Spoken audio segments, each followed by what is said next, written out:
Welcome to the podcast Lead the Future, the Alt Summer Series. Each podcast, I will ask 3 panelists an authentic leadership transformation question. In short, Alt. This Alt question was part of the Alt Summit first panel discussion titled A Celebration of Authentic Leadership Transformation. I'm Arjan Visser, human-centered futurist, and your host. In this podcast, we look at how to step up and own your path of authentic leadership transformation. Knowing the principles is not the same as living the transformation. How do you truly step up, own your unique path, and ignite your leadership journey? This discussion is about translating profound insights into courage, real-world impact, and learn to build your future by celebrating your progress and owning your story. Let me briefly introduce my 3 panelists. Rob Schultz, a visionary leader who partners with thought leaders to shift atmospheres and transform ecosystems for growth. He creates space for people, communities, and industries to see what's possible and step into who they are becoming. He empowers you to take ownership to lead this meaningful change. Laura Izard, a purpose-driven recruiter, an onboarding specialist, serving the tech and consulting industries with a deep intuition and a human-centered approach. She aligns exceptional talent with roles that resonate with their personal mission. Her work empowers both leaders and the organizations to grow from the inside out, building people rooted in purpose, alignment, and a lasting impact. Ryan Rigterink, a leadership specialist, a tech entrepreneur, and a pioneer of talent ecosystems. He is dedicated to helping leaders to build a society where work is personal, meaningful, and creates a higher mutual value. Ryan focuses on building authentic relationships, human-centered tools, and a community of practice.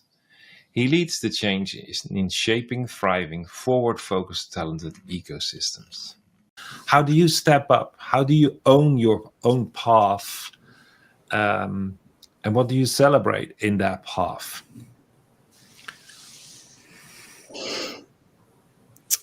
I think the last bit first. What do I celebrate? Anything I possibly can. That the smallest iterations of change. I really love to encourage myself and others around me in that way. And I think, I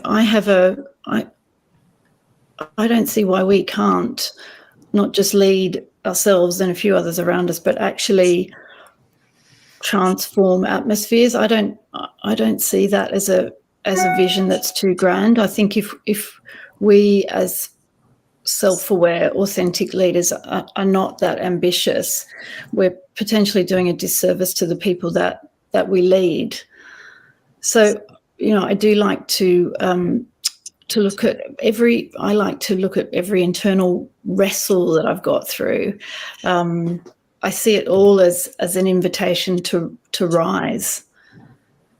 And so I'm not sure if this answers your question really, but I think that I just want to, I'm trying to put this in my own language as well. I think that my transformation has been fueled by recording my successes, being aware of my learning edges. That helps me to step up to the next stage, to engage with another network of people, to go out and pitch to a new client, to do things in a different way, all because I've had a level of success at the place that I've been. I just always want to be moving forward, and staying curious and keeping the momentum going. I hope that answers. It's a big question, Arjan. Yeah, it was definitely not the smallest question of today's panel discussion.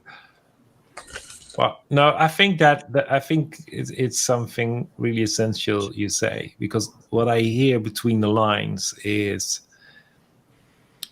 you reflect on what went well and use that to step up, and also use that as an energy or a confirmation to actually fuel your intrinsic motivation to keep going and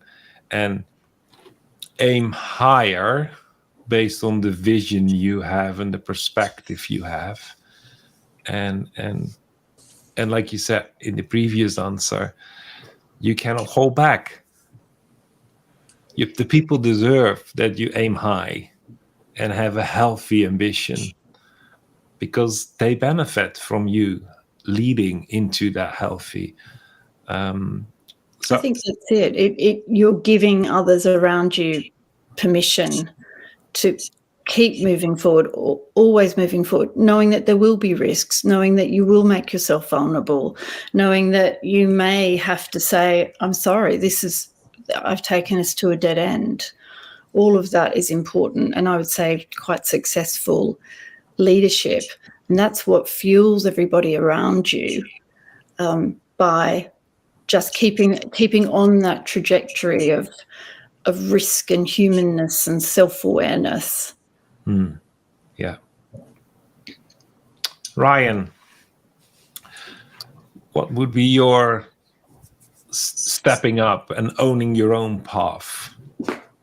Yeah, so a couple thoughts. Some things that have been helpful for me, like the whole internal transformation it's been a journey of not only myself, but trying to help others with that as well. For me, I think it's been just personally recognizing, becoming more aware of what's going on in my internal world, and then sort of identifying if, like the whole drama triangle, right?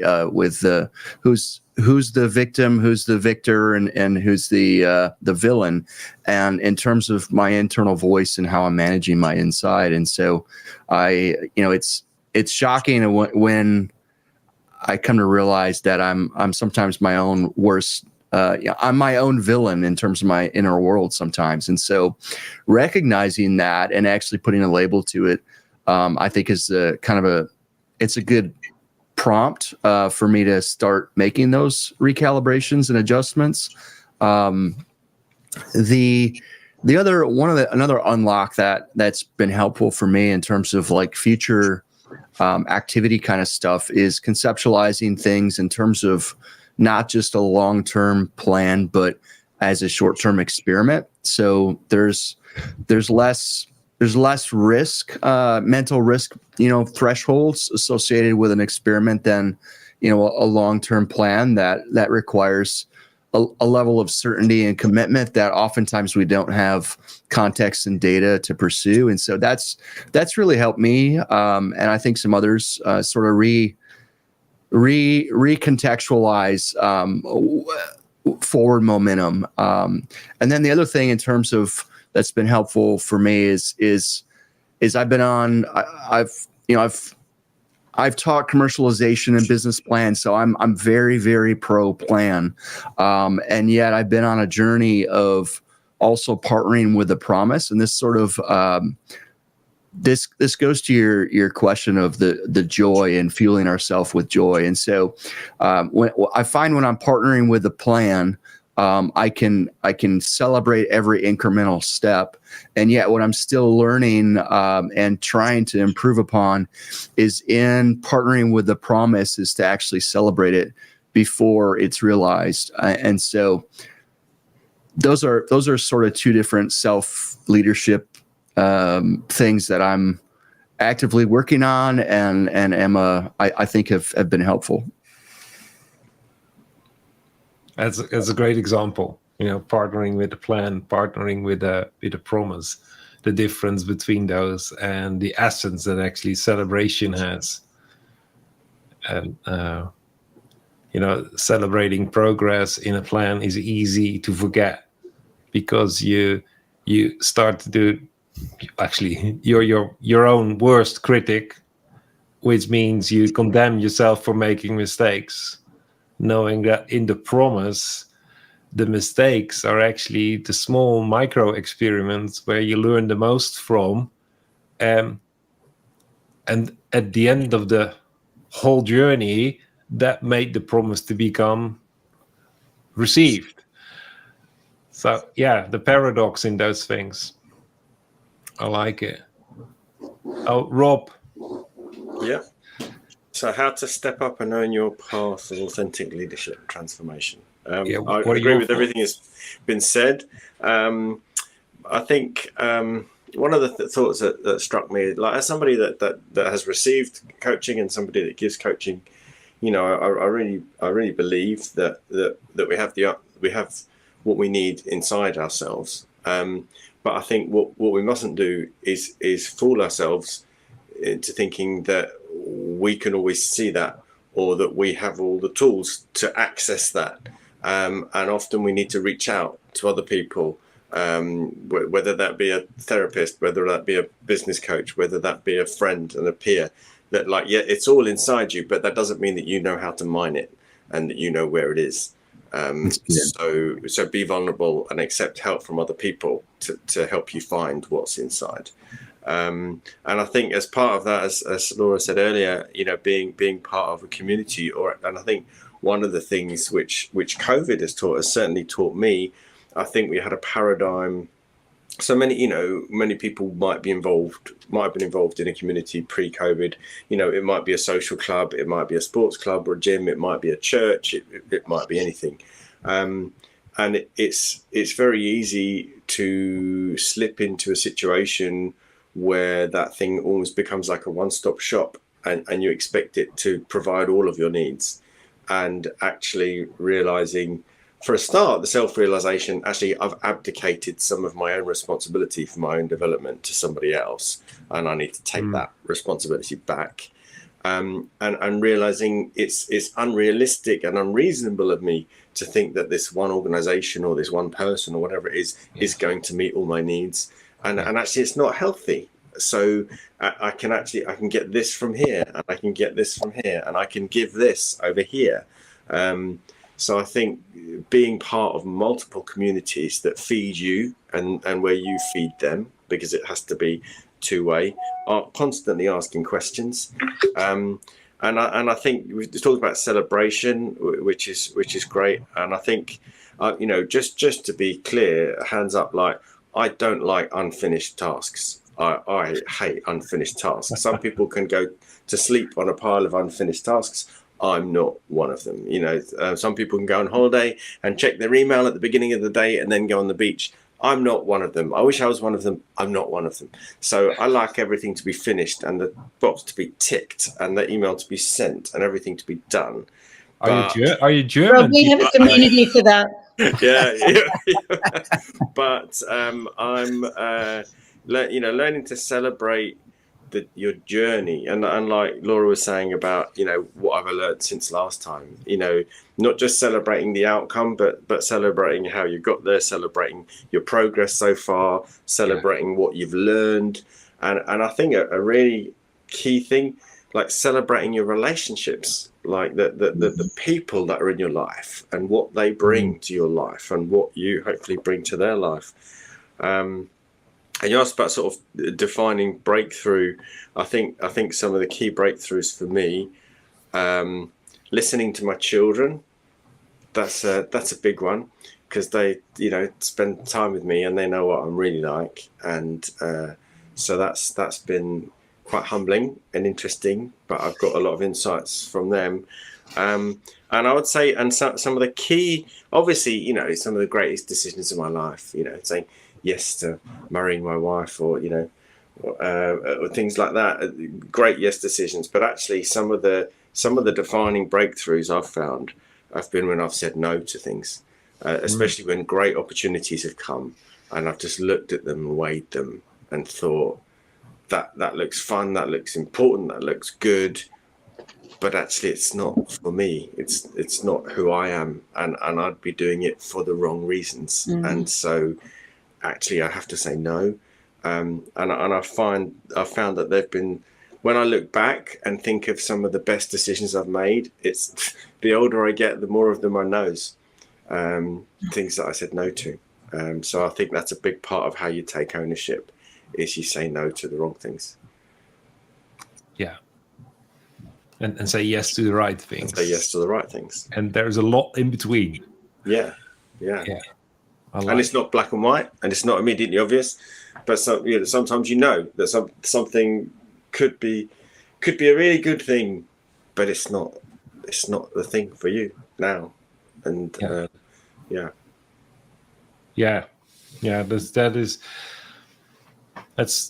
that's wisdom. I have a brief story I can tell about that.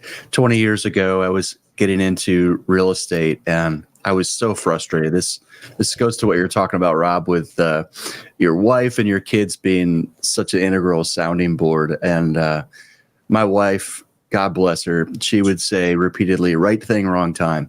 And it used to annoy me so much, but there was a lot of wisdom in that. And a lot of that wisdom was unfortunately seen by me in hindsight when some things I didn't foresee didn't work out how I wanted them to. So it's really interesting. For me, Rob, I just echo what you said in terms of my family. Those closest to me has been probably the most transformational in terms of input and albeit oftentimes humbling input, but it's been critical for me as well. So, yeah, that's great, Ryan. You made me think about Annie Duke's book, Quit, and the sunk cost fallacy, and how it's quite courageous for us sometimes to say, even though I've invested so much time, so much sweat, so much emotion, so much money, so much emotional capital in this thing, this project, this baby, whatever it is, it's time to walk away and say no.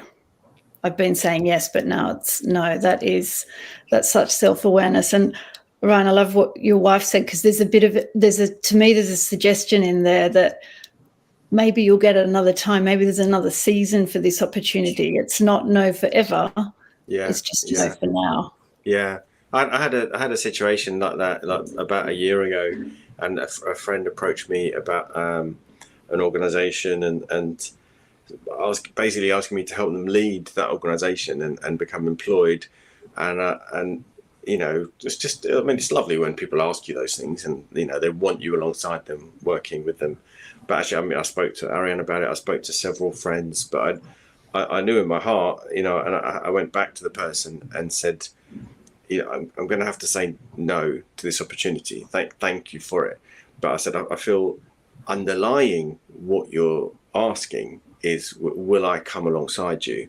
Will I work with you? And the answer to that is unquestionably, yes, I will.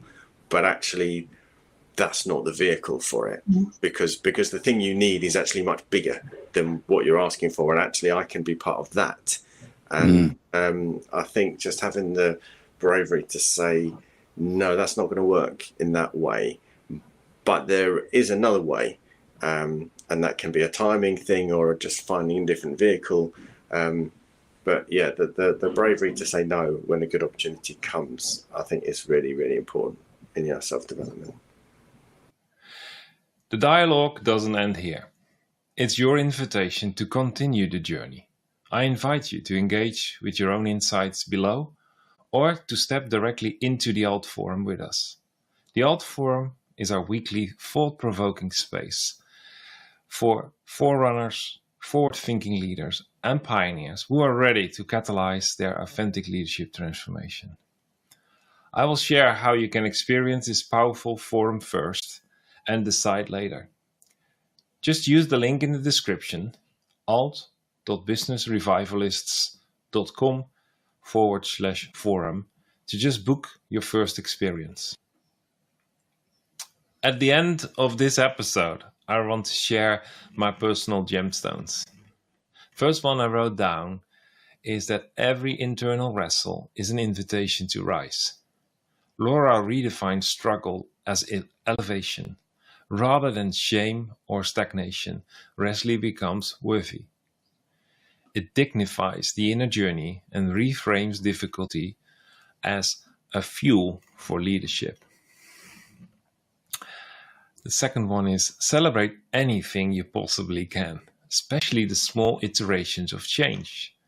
It's those micro celebrations that builds the macro resilience. Laura elevates the power of celebration to forward motion. Even if it's subtle, the mindset is all about creating momentum for self and for others. And the third one is you give others permission by keeping the trajectory of risk, humanness, and self-awareness. Leadership is not dominance. It's permission giving through humanity. Laura nails what others often miss. Modeling fallibility is a leadership superpower. Shift from long-term plans to short-term experiments. Ryan approaches lowers the barriers to stepping up. By framing forward movement as an experiment, leaders reduce perfectionism and increase boldness. Partner with the plan, partner with the promise. Ryan introduces the tension between strategic planning and spiritual trust. Celebrating the future before it manifests is a powerful form of inner leadership.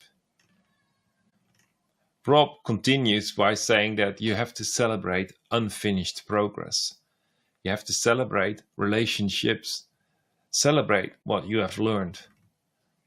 Rob opens up a more compassionate and humanized form of celebration, one that honors becoming more than finishing. Some of my best decisions weren't the yeses, but the courageous no's. Rob flips traditional success narratives. Leadership is not just bold action, it's brave resistance when something good isn't true. Saying yes to the right things and no to the wrong ones is how you take ownership. This builds personal sovereignty. It's leadership by design versus by default.